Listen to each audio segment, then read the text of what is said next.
name. Help us one and all to be ready for the Sabbath day and to use this day in commemoration of your holy day, O Lord. Thank you for hearing answering our prayer with the forgiveness of our sins. In Jesus' name we pray. Amen. Our first song is hymn number 305.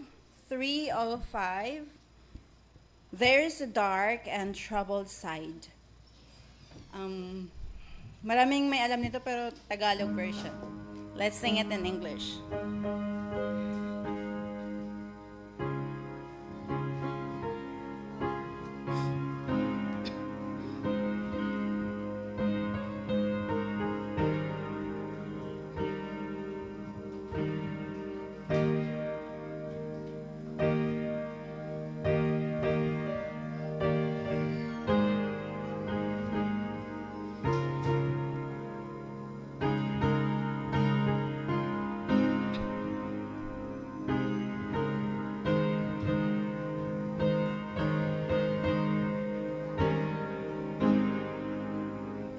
There's a dark and a troubled side of life. There's a bright and sunny side too. Though we meet with the darkness and strife, the sunny side we also may view. Keep on the sunny side, always on the sunny side. Keep on the sunny side of life.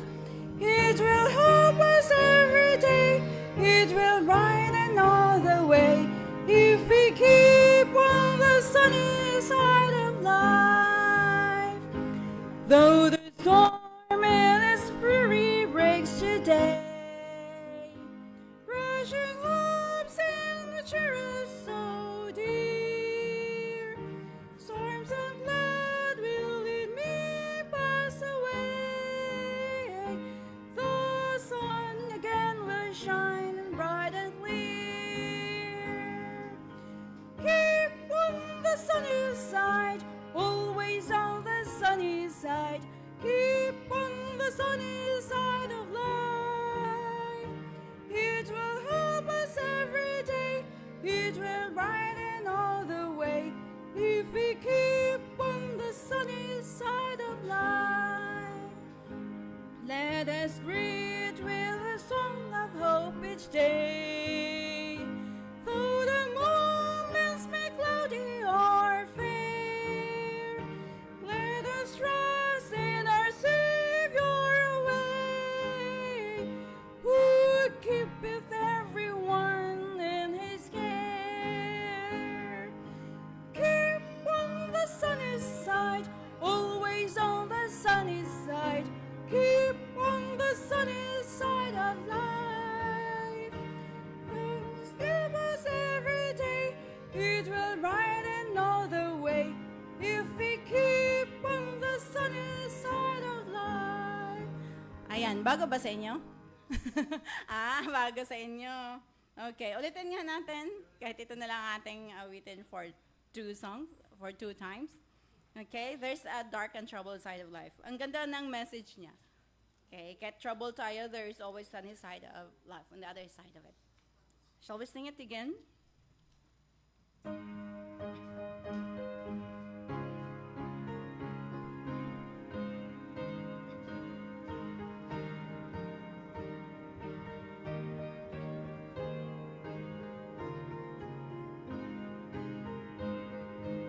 You can open the hymnals para makita niyo yung there's a dark and a troubled side of life.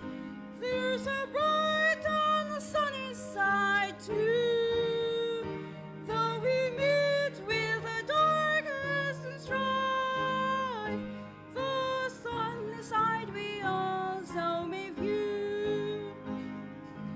Keep on the sunny side, always on the sunny side. Keep on the sunny side of life. It will help us every day. It will brighten all the way. If we keep on the sunny side of life.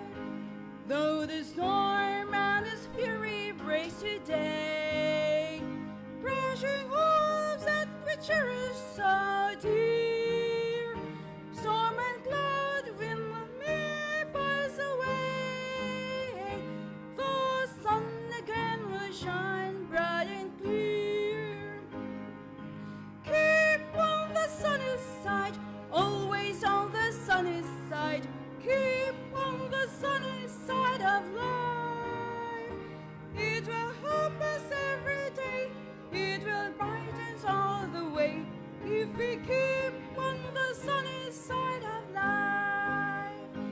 Let us greet with a song of hope each day.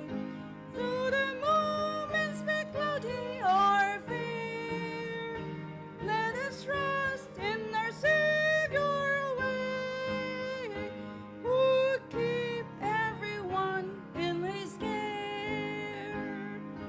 Keep on the sunny side, always on the sunny side. Keep on the sunny side of life. It will help us every day. It will brighten all the way if we keep on the sunny side of life. Yan. So, may additional song na kayo na alam. For our next song, shall we sing? O Zion, Haste. Hymn number 245.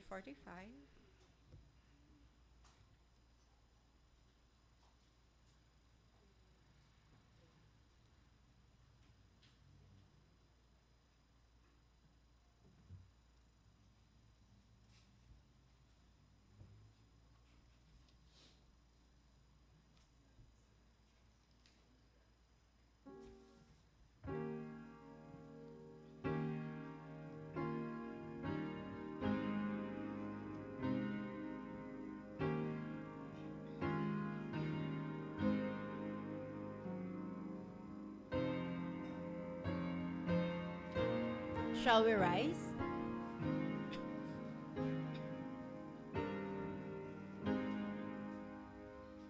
O Zion, haste, thy mission high fulfilling, to tell all the world that God is light, that He who made all nation is not willing one soul shall perish, lost in shade of night. Publish the tidings, tidings of peace, tidings of Jesus' redemption and release. Proclaim to every people, tongue, and nation that God in whom they live and move is love. Tell how He stooped to save His lost creation, and died on earth that man might live above. Publish the tidings, tidings of peace, tidings of Jesus' redemption and release. Give of thy sons to bear the message glorious. Give of thy wealth to spare them on their way.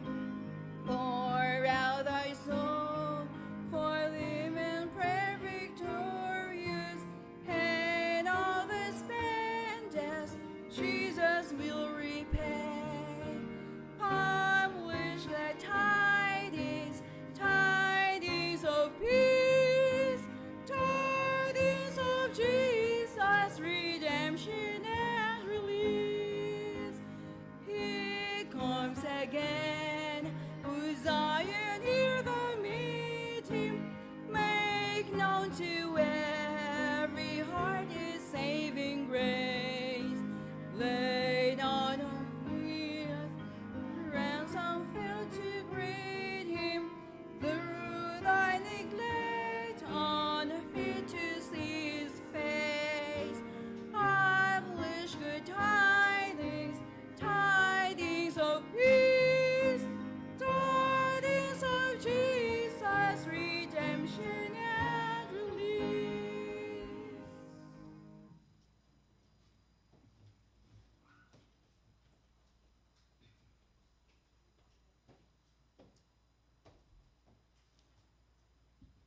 Hello. Bago po tayo lumuhod, babasahin ko po muna ang ating scripture reading sa umagang ito. Ito ay matatagpuan sa Awit 78:3 hanggang 4.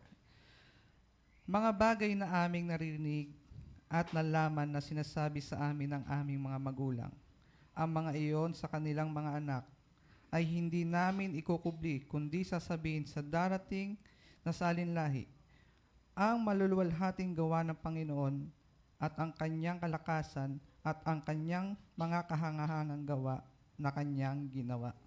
Tayo po'y marahang lumuhod.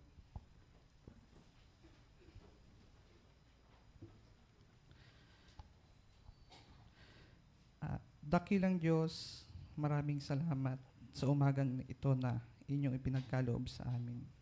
Sa araw ng Sabat, kung saan kami ay muling nagkatipon-tipon upang sambahin ang inyong dakilang pangalan. Maraming salamat, Ama, sa isang linggong nagdaan na kami ay inyong pinatnubayan at iningatan. Salamat po, Ama, sa mga blessings na natanggap namin. Higit sa lahat ang inyong pahiram na buhay sa aming pang-araw-araw na pamumuhay. Itinadalangin ko po sa inyo, Ama, ang may mga gaganap sa umagang ito na kayo ang siyang gagabay sa kanila na hanggat sa matapos. Patawad po, Ama, sa mga pagkakamali na nagagawa namin, lihiman ito o hayag. Ang lahat po ng ito'y samot dalangin sa matamis na pangalan ni Jesus. Amen.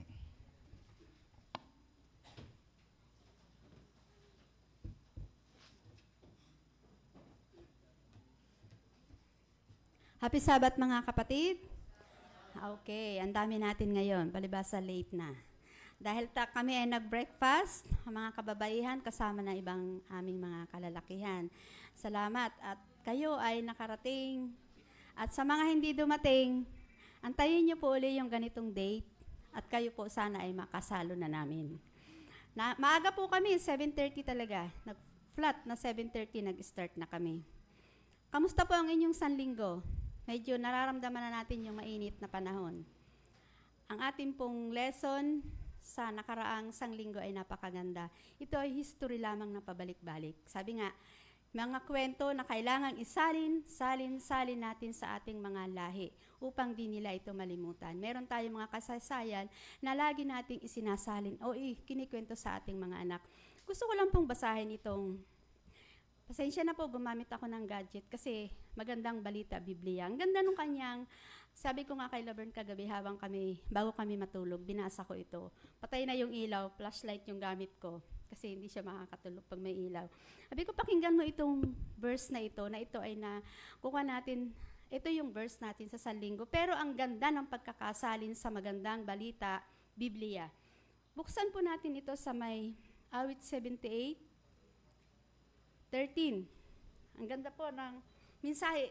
Ito po, pakinggan nyo, parang yung parang pagkakatula, may pagpunto siya ng pagkakatula. 13, hinawi niya yaong dagat, doon sila pinaraan. Ang tubig sa magkabilay parang pader kung pagmasdan. Kapag araw sa paglakad, naging gabay niya ulap, at kung gabi na may tanglaw, ay apoy na maliwanag. May tubig na iniinom, kahit sila ay nasa ilang. Sa batuhay umaagos, nalikas sa kalaliman. Mula roon sa batuhan, ang tubig ay umaagos. Daloy nito'y kung pagmasdan, katulad ay isang ilog. Ngunit sila'y patuloy rin sa kanilang kasalanan. Sinusuway nila ang Diyos habang sila'y nasa ilang. Sadya nilang sinusubok, ginagalit ang Diyos. Ang hiningi ay pagkaing gustong-gusto nilang lubos. Kinalabasan nila ang Diyos ang nang sabihin ang ganito. Kinalaban nila ang Diyos nang sabihin ang ganito. Sa gitna ba nitong ilang mabubusog niya tayo? Kung nanghampasin niya ang bato, uot tubig ay bumukal, dumaloy ang batis, tubig doon ay umapaw. Ngunit ito yaong tanong, tayo kaya'y mabibigyan ng tinapay na masarap at ng karning kailangan. Na marinig ang ganito, si Yahweh na may nag-init. Sa hinirang niyang bansa, ang nag-apoy ang kanyang galit. Ang ganda po, pagkakatugma-tugma sa magandang balita, Biblia, itinula. Siguro ito awit. Nito sa pagkakasalin, kung babasahin natin, ang punto niya may pagtula. 'di ba, yung kwento na naiisalin natin sa ating mga anak, paborito nating ikwento yung kasaysayan ng mga Israelites. Yun po ang sinasabi sa lesson natin para huwag makalimutan. Kaya itong lesson natin ay nagpapahiwatig sa atin na yung mga karanasan, yung mga nakasulat sa Biblia, lalo na yung mga kwento, isasalin natin sa panibago at panibagong lahi upang hindi nila malimutan ang Panginoon na lumikha sa ating lahat. Sa umaga pong ito, ang ating pong programa, ang inyo pong abang lingkod, ang siyang nanguna, ang ating pong song leader ay si Sister Laverne, ang ating pong pianist ay Sister Cheryl, ang aking pong mga participants ay nasa baba po, kaya mag-isa akong umakyat. Ang atin pong mission emphasis, but si Doc Joelson Umbao.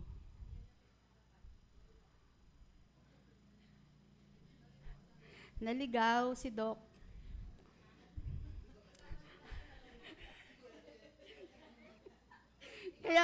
Kaya magugulat si Doc. Kahit ako nagulat eh. Bakit si Doc? Hindi ko naman sinabihan si Doc. Ginising lang po kayo. Ang ating pong mission spotlight, ang special feature natin ay Sister Cheryl Garcia. Ang ating pong mission story ay Sister Laverne, hindi si Doc. Ang ating pong musical offering ay Sister Charity. At ang ating pong lesson review ay by Care Group. At ang ating pong, sino ang closing prayer natin? Church Elder. Okay. So lahat po ng participants ko, sabi ko, maaga kayo. Sabi ko sa mga anak ko, anak maaga. Family ang gaganap. Kaya si Charity, sabi ko, anak maaga ka. Ako ang ano ngayon, superintendent. Kaya, praise God, nadamay si Jessa ang aga din. Para nakakagulat. Sabi ni Jessa, bagong buhay na daw siya. Lagi na daw siyang maaga ngayon. So, purihin natin ang Panginoon. Ang lakas ang amin. Jessa, nako, sana magpatuloy. Purihin natin ang Panginoon at pasalamatan sa lahat ng nakaraan sa ating buhay, maging sa kalungkutan, kalumbayan. Napansin po niyo yung kanta? Alam niyo po ba yung unang kanta? Alam ni Dong yun. Sa Tagalog po yun ay, may panig na madilim ang buhay, ngunit may maliwanag naman. Sa dilim tayo ay tumanaw. May panig na madilim ang buhay, ngunit may maliwanag naman. Sa dilim tayo ay matunguman, sa liwanag tayo ay lumagay. Parang paikot-ikot lang yung kanta, di ba? So, tayo po ay magpapatuloy sa ating programa ngayon. Hindi pala programa, sa ating paglilingkod sa ating Panginoon ngayong umaga. Pagkakaloob na po natin ang mission story kay Sister Laverne.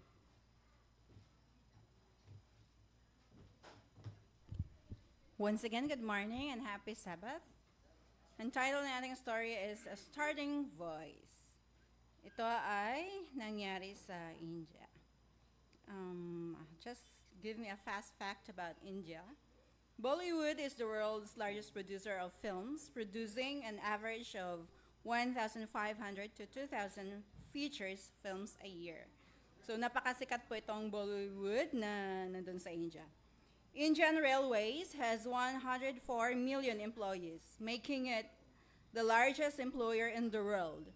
Each day, about 23 million passengers are transported on its extensive network. So ito yung pinakasikat din na railways. The Bengal tiger is India's national animal and was adopted as India's symbolic animal in 1972. Corbett Tiger National Park, Corbett Tiger Reserve in Uttarakhand and Bandipur National Park in Karnataka have the largest population of Bengal tigers.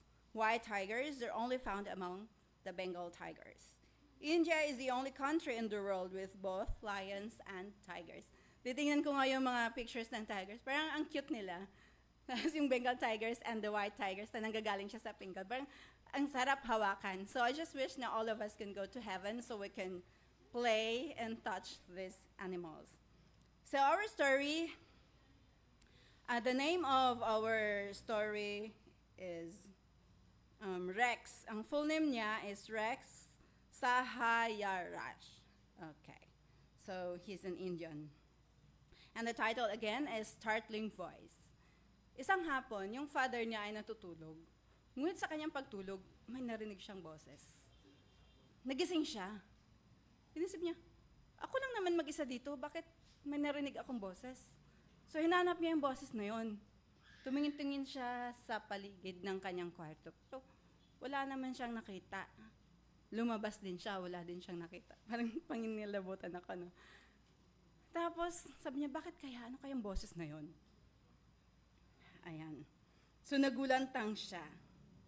Sino kayang nakipag-usap sa akin? At alam niyo kung anong ginawa niya? He prayed God. And sabi niya, God, I want to know who was talking to me. Pero wala naman siyang narinig. Maya-maya, may kumatok. Binuksan niya. Pagbukas niya, ay, sino kaya yon? Isa palang culpurture. Dito na naman yung culpurture na yan. Naiinis ako dyan kung ano mga sinasabi na hindi naman katulad ng naririnig ko sa church ko. So, pinagsarahan naman niya ng pinto. Yun po ang lagi niyang ginagawa kapag dumarating yung culpurture na yon. Ngunit, nung araw na yon, na kumatok yung culpurture, parang sabi niya, sige nga, pakinggan ko nga. So in short, pinakinggan niya yung culpurture, kung anong sinasabi. Parang may naliwanagan siya. Ay, parang interesting pala yung sinabi ng culpurture. So, nakapag-decide siya na bumili ng Bible. Kasi yung mga sinasabi ng culpurture, based sa Bible, may sinasabing text, wala naman siyang Bible. At alam nyo ba, yung Bible sa kanila ay hindi ordinary yung price. May kamahalan din, and hindi naman siya mayaman. So, ang ginawa niya, bumili siya ng Bible. Nung nagbabasa siya ng Bible, meron siyang 3 bagay na gustong malaman.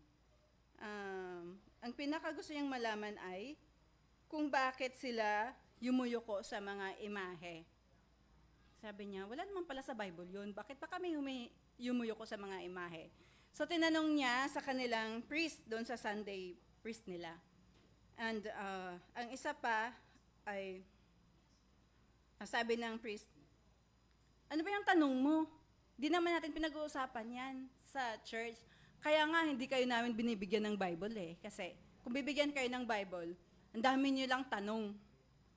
So parang sabi niya, bakit parang galit pa yung priest na tinanong ko lang naman kung bakit nagbabaw kami sa idol? So sabi niya, parang hindi siya nakapagbigay ng tamang sagot doon sa tanong ko. So ang ginawa niya, hindi na siya nagsisimba. Nagkakataon naman na nagkaroon ng evangelism doon sa isang lugar na hindi naman kalayuan sa kanila. So pumunta siya doon. Kasama niya ang kanyang asawa at ang kanyang 16-year-old na anak. Hindi na sila nagsisimba doon sa simbahan nila kasi parang iniisip niya na yung pare ay nagsisermon, wala namang basis yung kanyang sinasabi. Unlike doon sa inatinan niyang evangelism, na lahat ay may mga text na babasahin sa Biblia. So nagkaroon siya ng interest doon sa mga text na yon, at pagdating sa bahay ay binabasa niya yon. To make the story short, nabaptize siya at ang kanyang pamilya at ang kanyang 16-year-old na anak na ito si Rex. Okay. Yung mga kamag-anakan nila ay pareho sila ng relihiyon noon. Pareho sila ng church na sinisimbahan. Nung nalaman nila na sila ay nagbago na at nagiging Seventh-day Adventist na, hindi na sila kinausap ng mga ito. Siguro naiinis dahil humiwalay sila sa kanilang pananampalataya. Ngunit sila ay nagpatuloy sa pagsisimba at ang kanyang ama ay pinadala siya doon sa eskwelahan, which is Spicer Memorial College now, na noon ay E.D. Thomas Memorial Higher Secondary School, at doon siya nag-graduate. And then, nung nagiging college student na siya, ay pinadala siya sa Adventist Church in India. Doon. Okay, doon siya na-graduate sa Spicer Memorial College. And he took up theology. Kaya pagkatapos po noon, nakagraduate siya at naging director of the Southeast Indian Union of Seventh-day Adventists. And dahil po noon, it was a long time ago story, around 40 years na ang nakaraan, and his dad had passed away. And he was glad, sabi niya, he's grateful that his father's afternoon nap was interrupted by a voice more than 40 years ago. He is glad that his parents sent him to Adventist boarding school. He believes that the two experiences changed his life for eternity. At direct quotation mula sa kanya, I am proud to say that I'm a graduate of the school, he said. The school taught me the truth, and today, I am a servant of God. So dahil sa dalawang pangyayari na yun, ang una, which is that voice na gumising sa kanyang father habang natutulog, at ang pangalawa ay his father sent him to an Adventist school. Ako po personally, hindi naman ako nag-judge na we should send our children to a Seventh-day Adventist schools, kung saan man natin sila sinisend, as long as they have a good foundation, as long as we teach them about God. Pag na-build nila yon, kahit saan po sila nag-aaral, they can have that. But there are some students who are blessed na doon nag-aaral sa Seventh-day Adventist schools at doon po talaga matatagan kanilang foundation. So part of our quarter's 13 Sabbath offering will help reconstruct the dilapidated girls' dormitory at Rex School, E.D. Thomas Memorial Higher Secondary School in Thanjavur, India. Thank you for planning a generous 13 Sabbath offering on March 30. So, paghandaan po natin ang ating 13 Sabbath offering sa March 30 kasi nakakatulong po ito sa school kung saan nag-graduate si Rex. At yun lang po ang ating mission report this morning.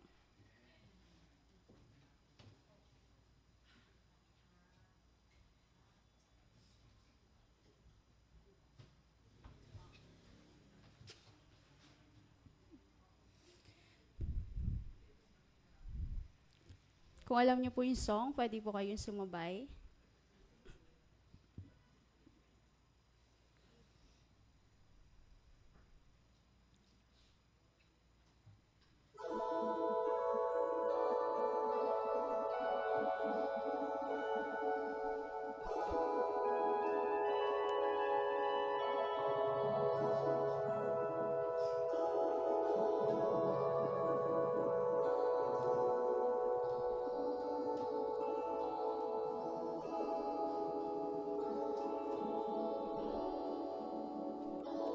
Bakit ka nalulumbay? Bakit nalulupaypay? Ang lahat di pa tapos. Para sa'yo'y may bukas pa. Pasanin mong sariling krus at susunod ka sa Kanya. Siya ang tanging buhay mo. Puso niya'y para sa'yo. Tumingin ka sa langit, pagkat nandun ang pag-asa. Ang mga bagay sa lupa ay nagdudulot ng luha. Tumingin ka sa langit, pagdating niya'y malapit na. Uulitin itong awit, pagdating niya'y malapit na. Sa mundo'y sadyang ganyan, marami lumikhang kabiguan, ngunit mananaig ka rin kung siyang iyong susundin. Sarili wag asahan, pagkat walang magagawa. Ang kanyang awat biyaya ang siya mong kanlungan. Tumingin ka sa langit, pagkat nandun ang pag-asa. Ang mga bagay sa lupa ay nagdudulot ng luha. Tumingin ka sa langit, pagdating niya'y malapit na. Uulitin itong awit, pagdating niya'y malapit na. Tumingin ka sa langit, pagkat nandun ang pag-asa. Ang mga bagay sa lupa ay nagdudulot ng luha. Tumingin ka sa langit, pagdating niya'y malapit na. Uulitin itong awit, pagdating niya'y malapit na. Uulitin itong awit, pagdating niya'y malapit na.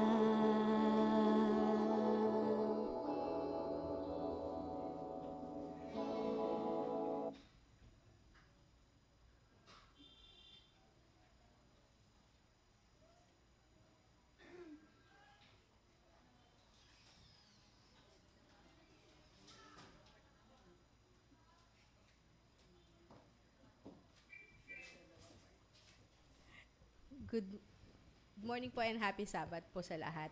Yan. Ang lesson po natin yata for this whole month is about prayer, no, sa March, sa buong March. May story dun sa libro na binigay ni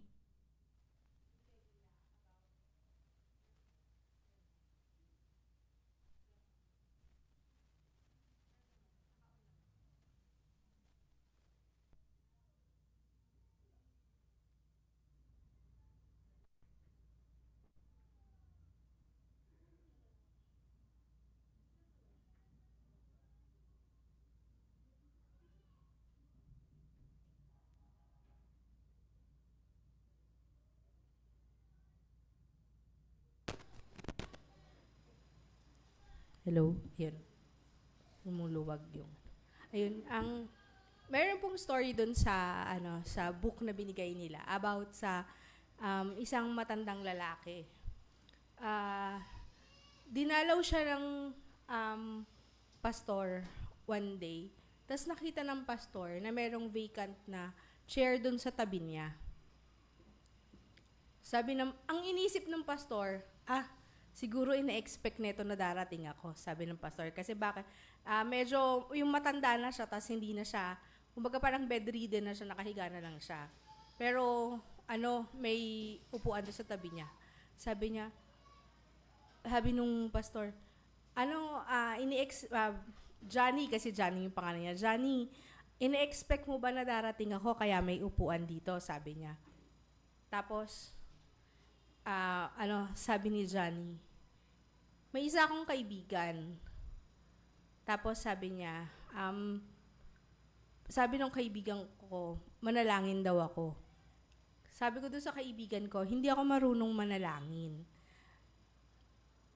Tumingin yung pastor, tumingin yun si Johnny doon sa pastor, sabi niya, hindi po ako natutong manalangin. Pero ang sabi ng kaibigan ko, pag nananalangin ka, para kang kausap mo lang yung kaibigan mo. So, ang gagawin mo, maglalagay ka ng upuan dun sa tabi mo. Tapos, imaginein mo na nandyan yung kaibigan mo, kinakausap mo. So, ang naging ano na ni Johnny yun, na merong upuan dun sa tabi niya, tapos kinakausap niya parati pag nananalangin siya. Ganun siya manalangin. Sabi niya, kaya po may upuan dyan na may vacant dyan na upuan dyan sa harapan ko kasi yun yung paano ko kinakausap yung Panginoon. Tapos, mga 2 days after, yung anak niya pumunta dun sa pastor. Tapos, sabi nung anak, wala na po yung tatay ko, yung si Johnny nga po. Wala na yung tatay ko, sabi niya. Pero po, bago po siya mamatay, kasi galing daw siya sa store, siguro negosyo nila nagtitinda.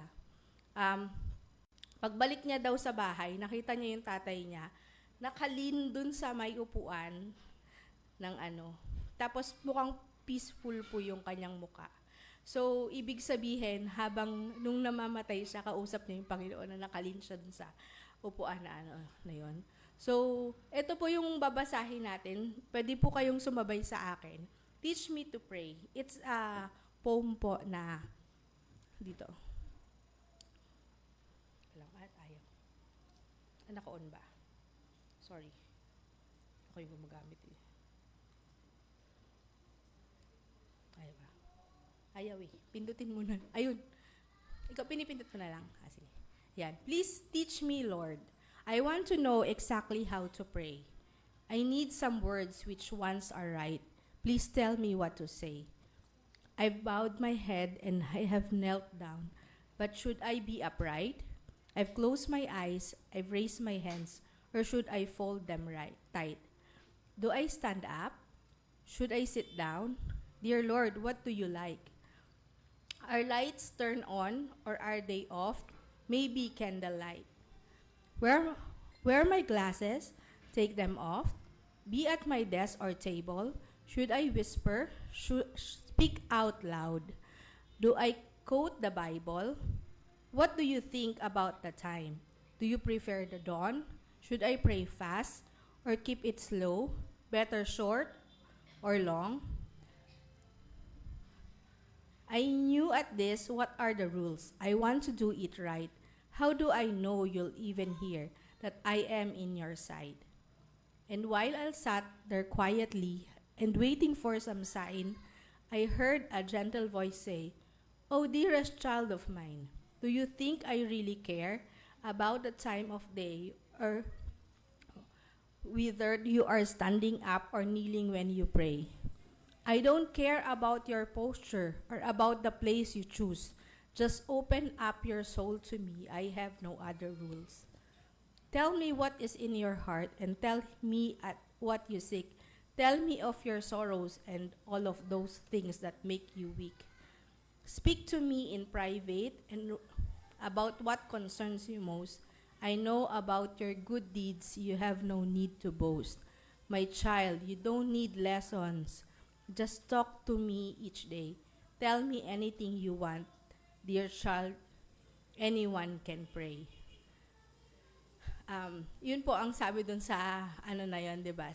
Sinasabi ng Panginoon na kahit saan, kahit anong posisyon, pwede tayong mag-pray sa Kanya kahit na ano yung nakahiga tayo, nakapikit tayo, or kahit nasa daanan, pwede tayong mag-pray sa Kanya.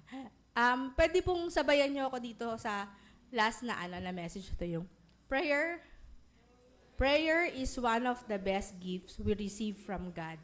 I asked God for water, He gave me an ocean. I asked God for a flower, He gave me a garden. I asked God for a star, and He gave me a galaxy. I asked God for a friend, He gave me all of you. And yan. If God brings you to it, He will bring you through it. Happy moments, praise God. Difficult moments, seek God. Quiet moments, worship God. People moments, trust God. Every moment, thank God. Yun lang po, and happy Sabbath. Wow, napakaganda ng tula. Meron po ba kayong natandaan doon sa linya, doon sa huling part? Sige nga po, baka binasa lang natin. Ang natandaan ko po doon, I ask God, flower. Give me garden. Napakaganda, di ba? Simpleng hiling, pero malaki. Gusto ko pong pasalamatan ang lahat ng nagbigay ng bahagi ngayong umaga at gusto ko pong lahat tayo ay tatayo, kamayan natin ang ating mga kapatid. Welcome natin sa ating Sabbath School, sa ating pagsamba ngayong umaga.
Ako po si Pastor John Alexis Mercado at patuloy po kayong sumusubaybay sa paglilingkod na pinagkakalob po sa inyo ng 3 Points Ministries na napapanood din naman sa Hope Channel Philippines.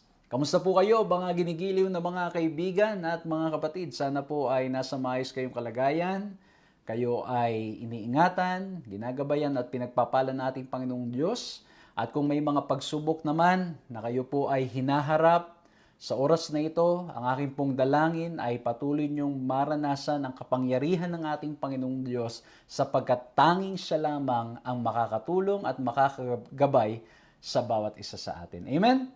At again, wini-welcome ko po kayo. At kung ito po ang unang pagkakataon na kayo ay nakakasama namin sa pag-aaral na ito, I'm inviting you to like, subscribe, hit the notification bell.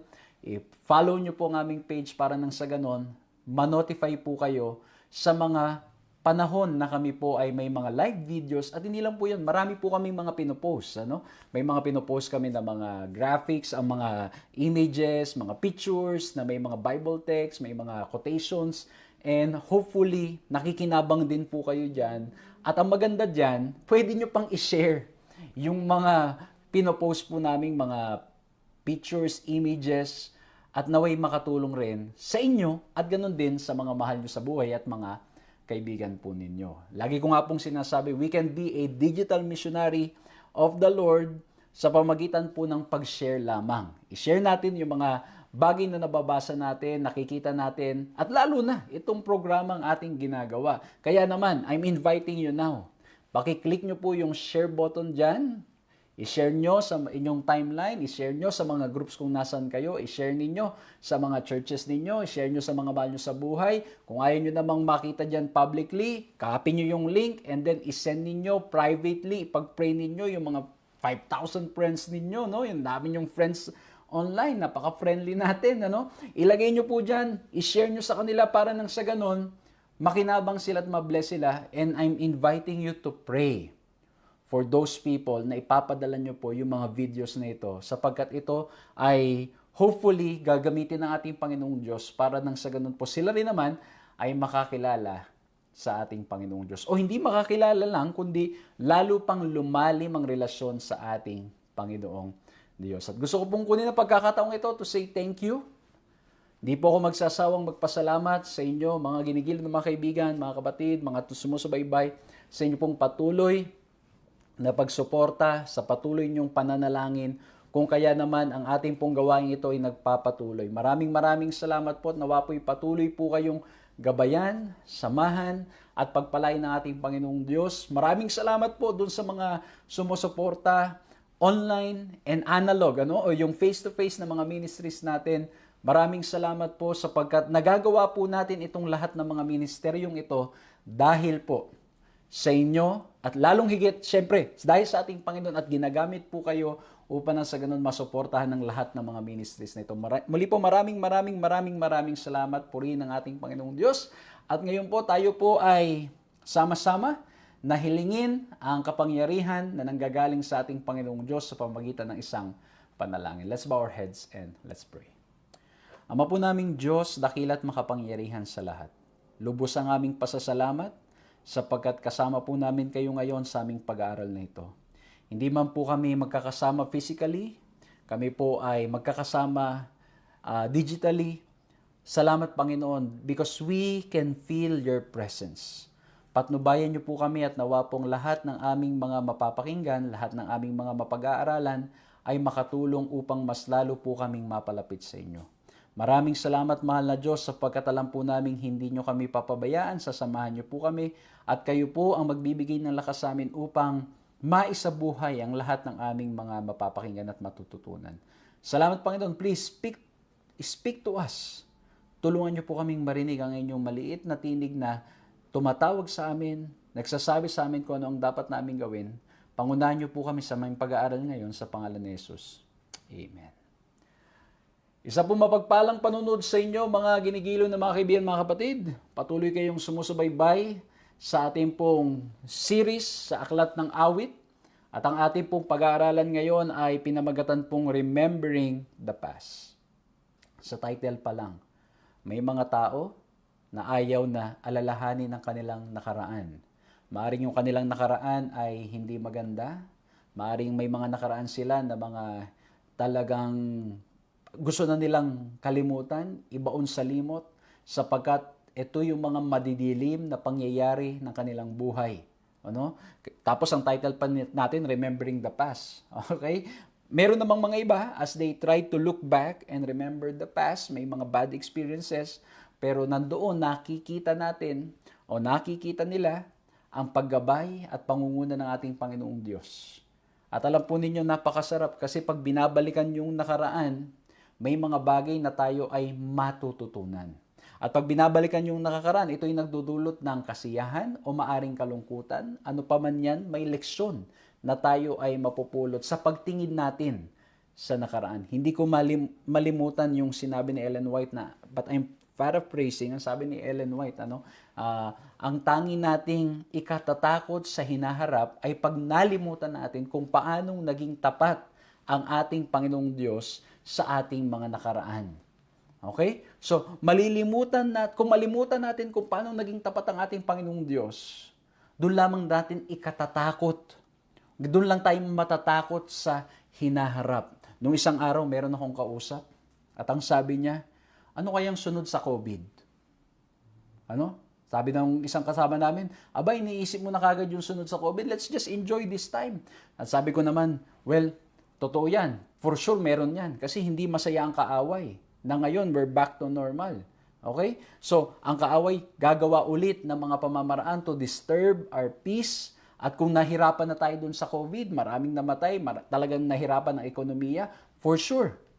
Mas marami pang posibleng mangyari. But again, as we remember the past, kung paano nating babalikan ng nakaraan, ito ay maaring magbigay ng lakas sa atin upang magpatuloy o tayo ay manghina.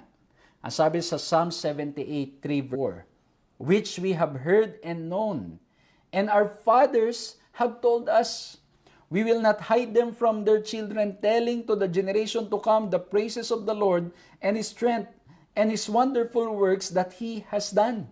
Ang sabi po dito sa ating binasang talata, ikinikuwento sa kanilang paulit-ulit hanggang sa mga susunod na henerasyon kung paanong naging tapat at nanguna ang ating Panginoong Diyos sa kanilang buhay.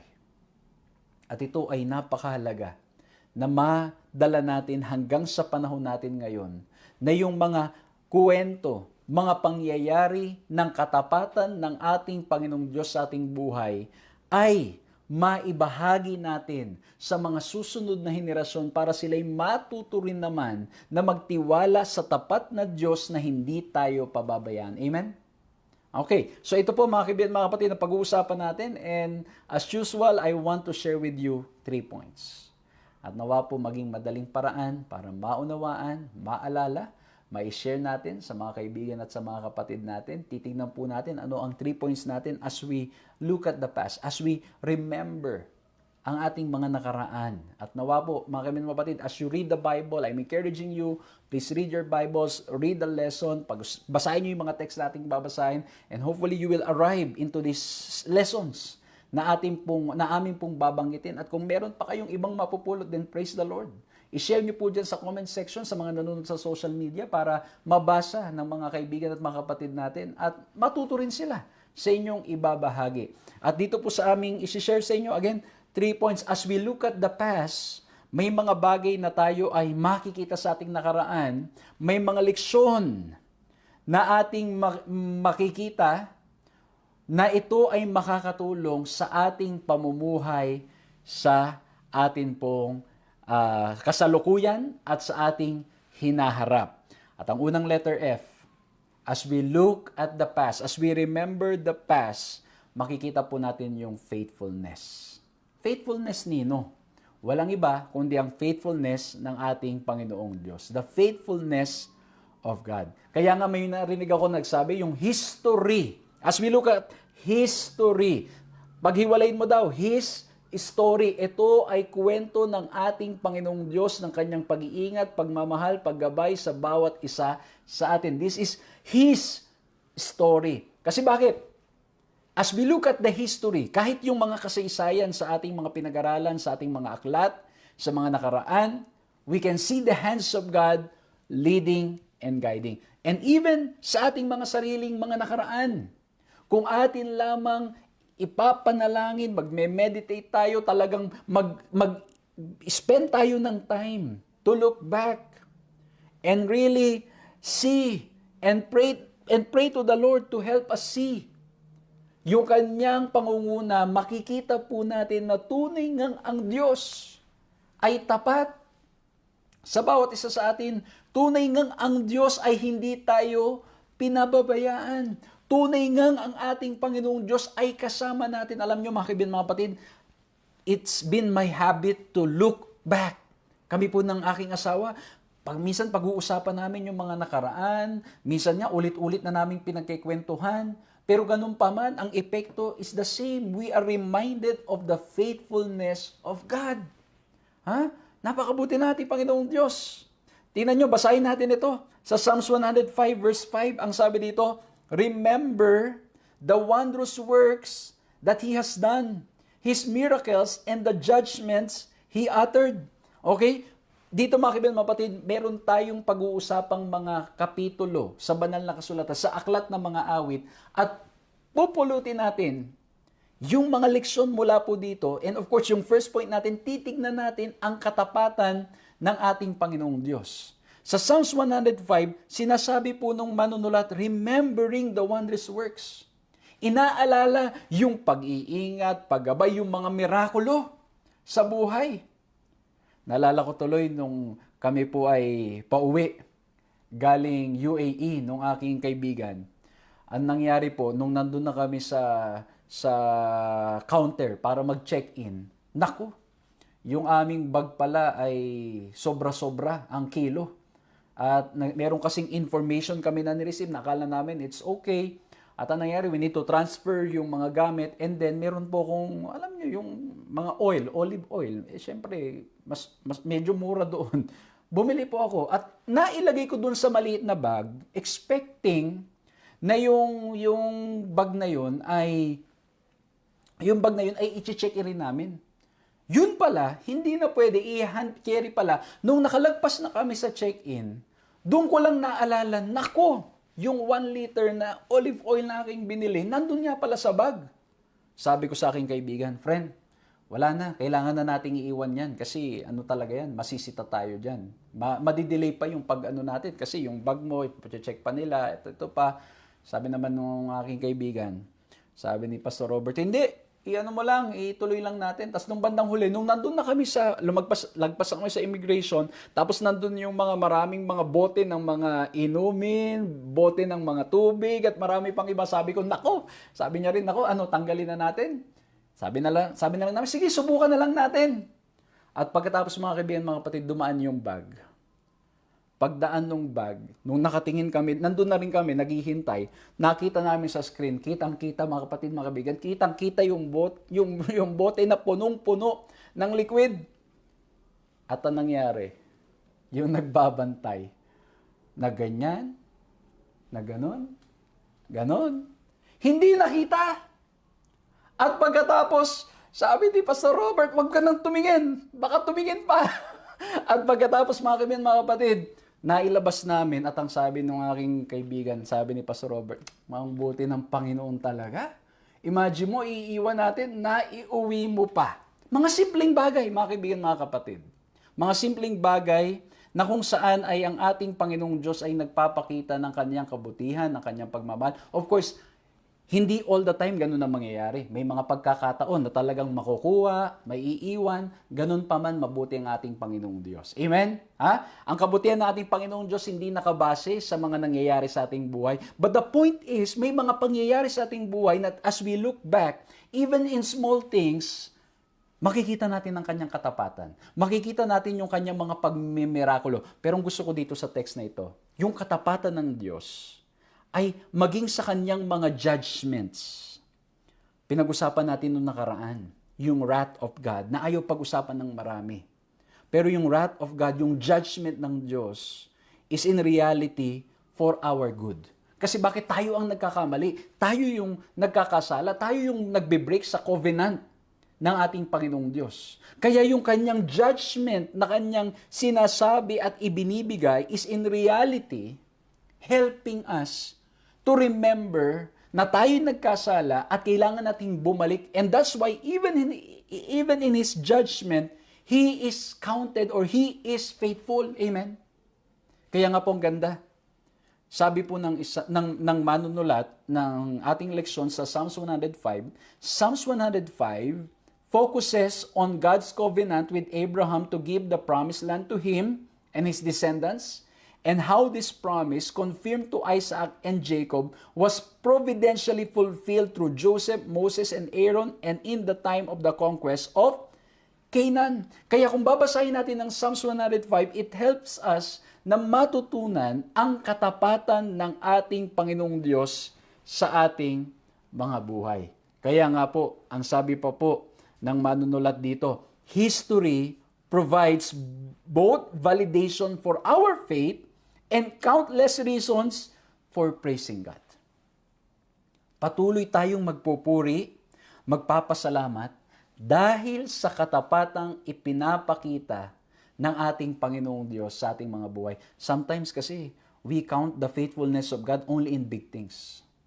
Pero yung mga simpleng mga pangyayari, mga simpleng mga gawain, ang nangyayari pag minsan ay o yung mga nangyayari sa ating buhay, minsan din na natin na-appreciate. That's why it's important to remember the past. Kailangan natin balikan yung ating nakaraan at alalahanin at tingnan ang katapatan ng Diyos even in small things. And when we start counting our blessings, we will see that truly God is indeed faithful. Ito po yung sa Psalms 105. Now let's go to another text.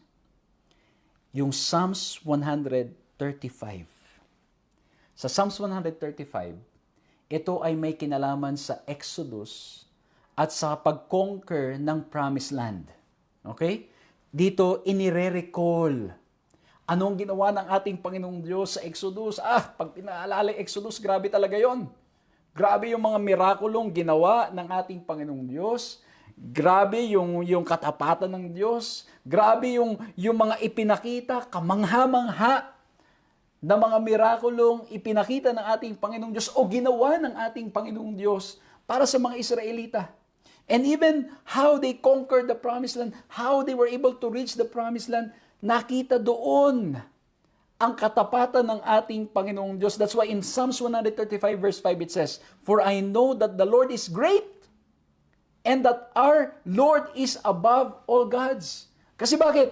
Sa Exodus, mga kaibigan, mga kapatid, ipinapakita na tunay nga ang Diyos is above all gods. Bakit? Kasi yung bawat na mga plague, may nabasa akong isang aklat, sabi doon, it was also an attack to all the other gods na sinasamba sa lupain ng Ehipto. Kasi bakit? May mga Diyos-Diyosan silang marami sila polytheistic sila Marami silang mga Diyos-Diyosan na mga sinasamba. May mga Diyos-Diyosan sila para let's say, para sa palaka, para sa ganito, at marami pa mga iba. Sa mga weather, maybe sa araw, sa pagkain, sa bagyo, at marami pang iba. And that's why in each of the plague, walang nagawa yung Diyos na kanilang sinasamba, and it shows that truly God is above all gods. And that is why we can really say that He is a faithful God. Pagdating naman dun sa conquering of the promised land, makikita po natin kung paanong ang pag-iingat ng ating Panginoong Diyos sa kanyang bayan. Na kahit ganun katigas ang ulo nila, na tulad din natin, ang Diyos ay patuloy na nag-ingat, gumabay at tinupad yung kanyang covenant sa bayan ng Israel. At ganun din ang kanyang gagawin sa bawat isa sa atin. And that's why He is above all gods. Kaya kung itutuloy pa natin yung basa, ang sabi sa verse 15 to verse 18, ang ganda nito. Ang ganda nito. Pakinggan nyo mabuti, mga kaibigan, mga kapatid, ang sabi. "The idols of the nations are silver and gold, the work of human hands.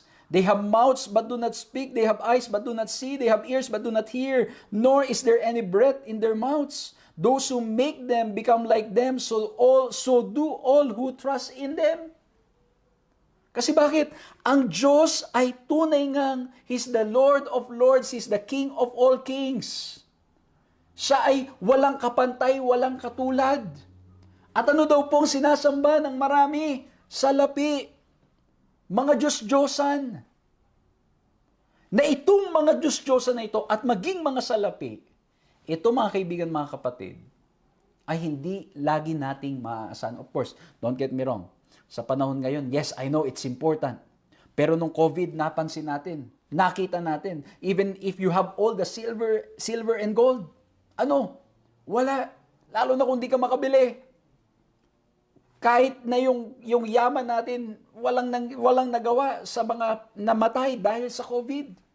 At marami pang ibang mga pangyayari, yung mga sakuna, yung mga lindol, yung mga pagbaha, yung mga landslide, at marami pang iba. Hindi tayo maliligtas ng ating mga Diyos-Diyosan, and that's why it should help us to remember that He is indeed a faithful God.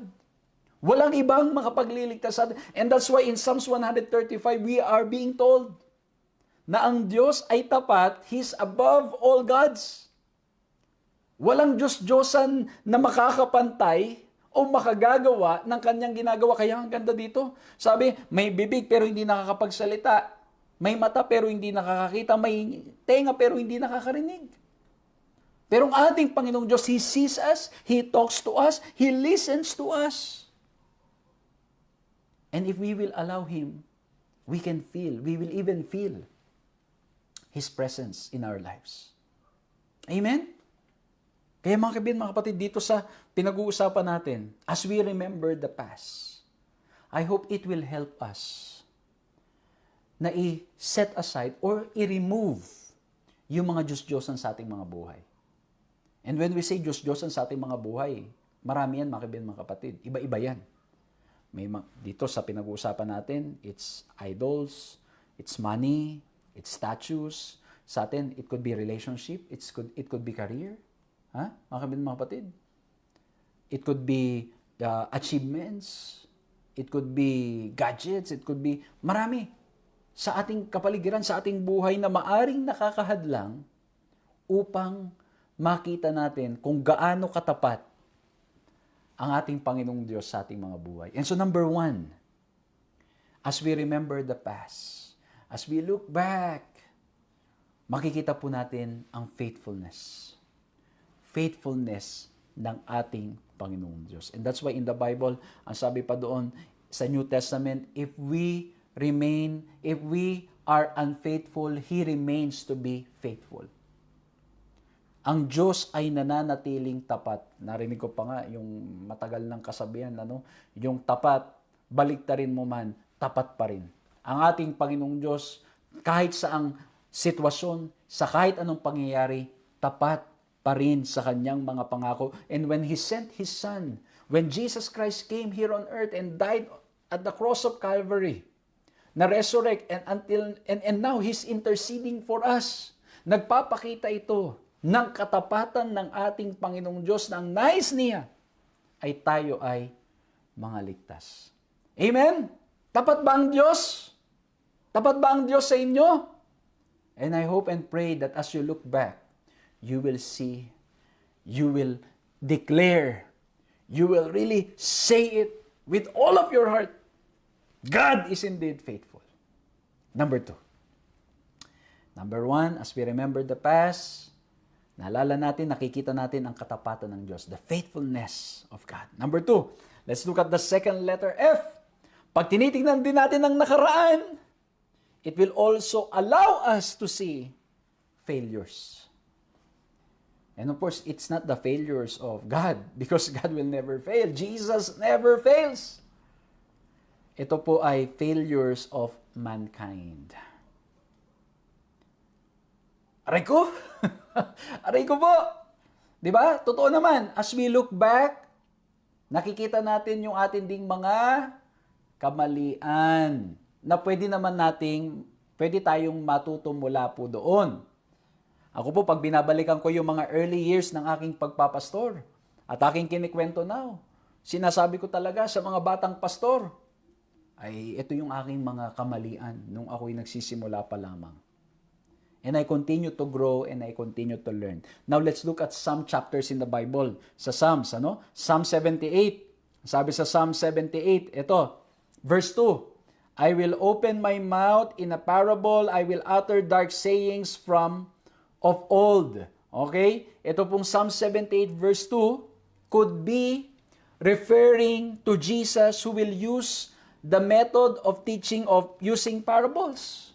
At makikita natin sa Matthew chapter 13 at sa buong Matthew, Mark, Luke, and John na ang ating Panginoon Kristo laging gumagamit ng mga parables. And so this Psalm 78 verse 2 could be referring to Jesus Christ who will be using the parables. At sa pag-aaral pa po ng Psalm 78, basahin po natin ito. Ang sabi, the Psalm also reflects on the time of the Exodus, the settlement in Canaan, and the time of David.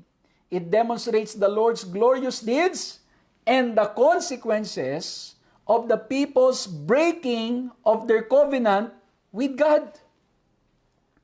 Sa Psalm 78, habang inaalala yung Exodus, inaalala yung Canaan, inaalala yung katapatan ni David, na lahat dyan ay naging tapat ang ating Panginoong Diyos, ipinapakita rin yung consequences sa tuwing ang bayan ng Diyos ay lumalayo at hindi nasunod sa kagustuhan ng ating Panginoong Diyos. Basahin natin ito sa Psalm 78 verse 18. Ang sabi they tested God in their heart by demanding the food they crave. Ayan, So, again, ipinapakita yung failures of men. And as we try to look back, as we try to remember the past, hindi natin maaalis na tayo rin ay mga nagkulang. Tayo'y nagkamali. At tayo naman ay mga tunay na nagkakamali at nagkukulang. Hindi tayo perfect. Hindi tayo perpekto, tayo'y patuloy na nag-grow pa sa ating relasyon sa ating Panginoong Diyos and in our maturity, in our relationship with Jesus. So, ang nangyayari po, as we look back, makikita po natin yung ating mga failures, and hopefully, as we look back, ang mararamdaman natin ay gusto nating mag-improve at gusto nating mag-grow doon sa mga failures na meron tayo sa nakaraan. Ang mali ay ito. If history will repeat itself in a negative way. Ano ibig kong sabihin, Pastor, na in a negative way? Ibig kong sabihin, kung nagkamali na tayo noon, o nagkamali na yung iba noon na yun ang ginagawa, at yun pa rin ang ating ginagawa until today. So, as we look back, kailangan po nating mag-reflect at tignan. At totoo naman, habang tinitingnan natin nakaraan, maaalala rin natin yung mga part na nagkakamali tayo. At dun sa mga part na nagkamali tayo, I hope that we will not be proud of it. I hope na we will be humble before the Lord, na ito ay maglilid sa atin para mas lalo pang lumapit sa ating Panginoong Diyos. Alam niyo yun, yung habang binabalikan mo yung nakaraan and you see how you have fallen, o kahit yung kinabukasan lang, ay yung nakakahapon lang.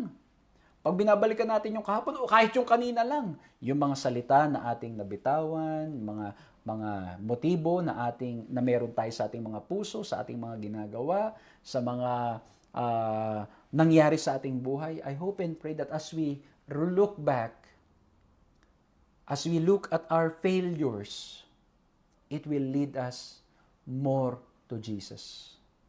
Pero huwag tayong mag-concentrate dun sa failures natin. Kasi the more we focus on our failures, the more na yun ang ma-magnify natin.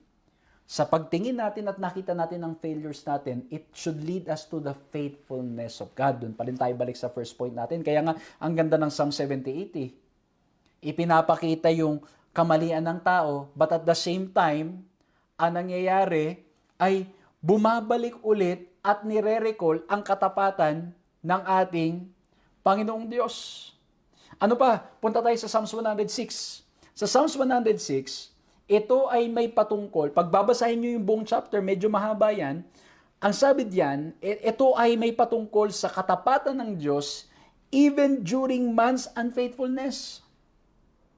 Kahit na ang tao ay ulit-ulit na nagkakasala at nagkakamali, tapat pa rin ang ating Panginoong Diyos. Tingnan nyo, sabi sa Psalms 106 verse 13, naku, makaka-relate tayong lahat dito. Ang sabi, but they soon forgot His works. They did not wait for His counsel. Ay, nako. Ano? Ano po nangyari? Nalimutan nila ang katapatan ng Diyos, nalimutan nila ang ginawa ng ating Panginoong Diyos mula noon. At hindi lamang po yun, hindi na hinintay ang payo at paggabay ng ating Panginoong Diyos. Siguro, pagbabasahin natin ito, sasabihin natin, ang tigas naman ng ulo ng mga taga-Israel. Huwag ka nang lumayo, kaibigan. Tumingin ka na lang sa salamin at sabihin mo sa iyong sarili, ang tigas naman ng ulo mo. O kung may katabi ka, sabihan mo nga, tigas ng ulo mo. Ha? O sabihin mo na rin yung katabi mo, ikaw rin. Tayong lahat. Ito nangyayari sa atin. Nalilimutan natin ang ginawa ng ating Panginoong Diyos sa ating buhay at nalilimutan nating hintayin ang kanyang pangunguna at paggabay sa lahat ng mga desisyon na dapat natin gawin sa buhay. O di ba? Naging tapat ang Diyos nung mga nakaraan. Ano nangyayari sa atin pag may dumating ulit na problema? Magaan pa yung problema, ano na? Nanghihina na tayo, nai-stress na tayo. Ganyan tayong tao. Pati po ako, mga kaibigan, mga kapatid. And that's why I always say I have to continue to grow in my faith and in my relationship with God. May darating na problema, nanghihina na tayo. Nalilimutan na natin ang tapat ng Diyos nung nakaraan lang Blines lang ako ni Lord nung nakaraan. Meron lang dumating na pagsubok ngayon. Shake na yung ating pananampalataya. May dumating lang na dilubyo ngayon. Wala na, ano na tayo, nahirapan na tayo. At hindi lang yun, gusto ko yung pangalawa. Nalilimutan natin yung counsel ng Diyos. What I am learning now, kailangan talaga ipanalangin natin yung ating mga desisyon sa buhay. Yung mga minor and major decisions in life, we need to pray for it and wait for the counsel of God. Kailangan talaga, mga kaibigan, mga kapatid. At minsan, it will take time before God will answer. And kitang-kita sa Biblia yan. May mga panahon that God is silent. Tahimik ang Diyos, pero hindi ibig sabihin wala ang Diyos. And that's why, yung panahon na tahimik ang Diyos is not an evidence that He is absent. Kaya mga kaibigan, mga kapatid, dito po, madalas nalilimutan natin. Nagmamadali kasi tayo. Nandito na tayo sa mundo na nagmamadali. O di ba? Totoo naman. Lahat madali Lahat mabilis. Nagpunta ako ng, saan nga ba to? Doon pa rin, sa UAE. Chinek ko yung internet speed. Mga kapatid, mga kaibigan, ang internet namin sa office, nasa mga 200 Mbps. Chinek ko yung internet doon sa bahay ng isang kapatid. At ang speed, nagulat ako, 1 gig per second. Sabi ko 1 gig, tapos nagsusum meeting kami ng mga missionary, sabi ko, tapos bigla silang naghang, akala ko okay may problema. Chinek ko yung internet ko, nakalagay 700 Mbps. Tapos pinakita ko dun sa aking isang missionary, sabi niya, grabe pastor, ang bilis naman yan. Sabi niya pa, sana all. Di ba? Sana all ganun kabilis kasi we want fast. Naalala ko noon, yung internet, nung nag-uumpisa pa lang, na gumagamit kami, yung meron kang 5 kilobyte per second, saya-saya na. 5 kilobyte, yung 100 MB, ida-download mo ng ilang oras. And alam mo yun, tapos pag na-download, it's worth the wait. Di ba? Yung ngayon, yung 1 gig, tumagal lang ng 20 minutes, inip na. At maging sa mga pagkain at marami pang iba, nagmamadali tayo, and sometimes, even in our spirituality, we forget to wait on Him. And this is a strong reminder for all of us. Again, mga kapatid, kasama po, classmate nyo po ako. Magkakaklase tayo. We need to wait on the Lord. Na kahit siya'y tahimik, let's pray, Lord, help me wait sa inyong counsel. And of course, mag-iisip tayo. Siyempre, gagamitin natin yung binigay sa ating katalinuhan, yung binigay sa ating pag-iisip, yung knowledge na meron tayo. We seek for His wisdom, and then we allow Him to lead us. Di ba sa Bible? Basahin niyo mga kapatid. I am in Judges. Binabasa ko yung story sa Judges ngayon. Binabalik-balikan ko. Grabe, ilang beses na walang counsel ang Diyos, they will attack. They will go. Pero yung may counsel ang Diyos, they will not go. Kasi bakit? Minsan, yung counsel ng Diyos, ayaw natin. Pag sinabi ng Diyos, punta ka dito. Nako, kung komportable ka na dito, parang ayaw mo nang pumunta. Okay? Of course, we need to make sure that it's the voice of God talking to us. Pero ganun pa man, mga kaibigan, mga kapatid, pag sinabi ng Diyos, kailangan talaga gawin natin. Pag may impression ng ating Panginoong Diyos to give up on something, give it up. Merong kwento sa akin, mga kaibigan, mga kapatid, na isang na talagang nakumbinsido siya sa araw ng Sabat. At ang nangyari ay every Sabat na siya ay absent, kinakaltasan siya ng kanyang employer. At ang sabi niya, di bali na makaltasan, maninindigan lamang ako sa pananampalataya. Kung anong sinabi ng Diyos ay aking gagawin. At ang nangyari, mga kaibigan, mga kapatid, kung 4 na Sabado sa isang buwan, 4 na kaltas, at halos ang tinatanggap na lang daw po ng kapatid, naikwento sa akin, ang natatanggap na lang, napakaliit na lamang. And yet, nagtapat ang kapatid. And then later on, ano nangyari? Yung employer, ang nangyari po, hindi na siya kinakaltasan, binigyan na siya ng Sabbath off. Because what we need to do, when there's a clear counsel from the Lord, we need to do it. We need to say, I will go. Amen? Sabihin nyo nga, I will go. Tayong lahat dapat, we need to go. Pero ano po nangyari? As we look back, maalala natin, there were moments na nalimutan natin ang mga ginawa ng Diyos sa atin. Nagduda tayo. May mga panahon na hindi natin sinunod ang gusto ng Diyos. May mga panahon na hindi tayo naghintay sa gusto ng Diyos, nagmadali tayo. Kung may mga kabataang nanonood ngayon, huwag kayong magmadali. Lalo sa panahon ngayon, konting dikit lang in love na. 'Di ba? Konting dikit.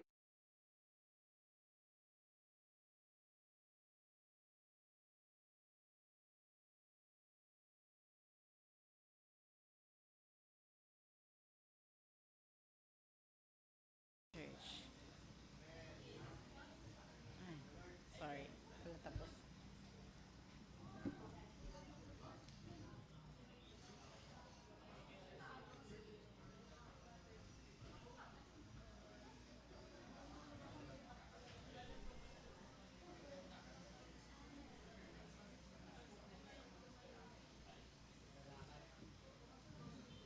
Shall we sing?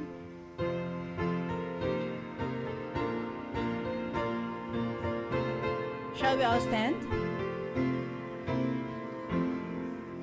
Commissioned by the loving God to go, the church is really need to know.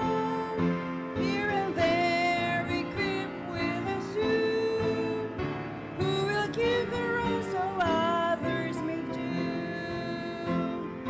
Yes, oh yes, I will go with my church, an urgent duty hold high God's words, proclaim God's love, prepare one and all, while living like Christ makes each one whole.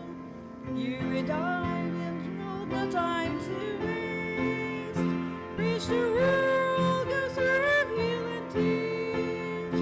As Christ is on us, we must hold. Christ is coming soon, share this blessed hope.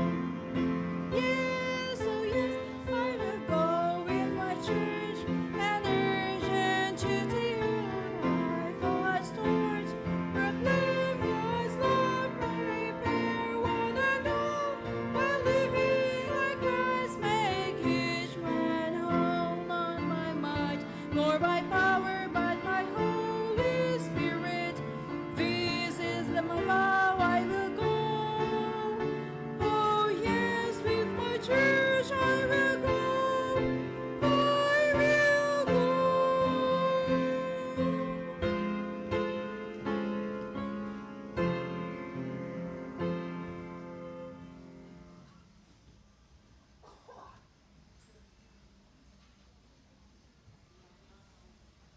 Tayo mo ko sa panalangin.